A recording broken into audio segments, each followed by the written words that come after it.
brend bo'lish uchun, katta brend bo'lish uchun zavodni o'zi hech nima qilib bermas ekan. Agar bizni xalq orasida yurmasa. Jahon bitta gap aytaymi senga? Katta brend bo'lish uchun zavodni o'zi yetmas ekan. Agar bizni odamlar orasiga kirmasa, fonli ma'lumotlarni qiziqmasa, qayerda bor, yo'q, kamchilik, qiyinchilik hammasini ko'rmasa, ko'zlarimiz bilan katta zavod qurib bo'lmas ekan. Shunga hozirdan Jahongir ukam chiqadi viloyatlarga. Bo'ldi.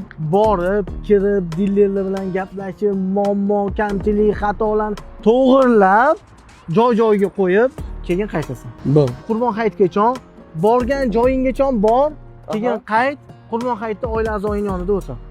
Lekin 10 kun ichida rezultatli ishni postlarga qo'yib, xalqqa ta'minla. Bilsin. Biza zavodimiz bor ekan deb ayolni chup-chup ishib o'tirganimiz foydasi yo'q. Ish qilaylik, rezultatni ko'rsatinglar. Xo'p bo'ladi. Podechka qilib turasizlar, tanajoninglar sog' bo'lsin. O'zim Qurbon hayit munosabati bilan o'ta olmayapman. Bu yerda ikkinchi ishim bor, bilasizlar.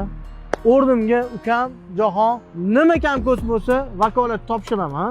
Hammasini yechadi. Qo'limizdan kelgancha, Alloh qodir qilgancha, o'zim borsam ham kamchiliklarni ko'rsatishmaydi-da. Sen borganing yaxshi. Lekin jinnini yoqib kuzatasan. Ozgina podechka qilib turasizlar. Ishonchingizni oqlaymiz degan umiddaman. Yaxshi e'tibor. Tanajoning sog' bo'lsin. Men sizga natija bilan qaytaman inshaalloh. Qaytganingda gaplashamiz. Bo'ldi. Xo'p bo'ladi. Davay, charchamanglar.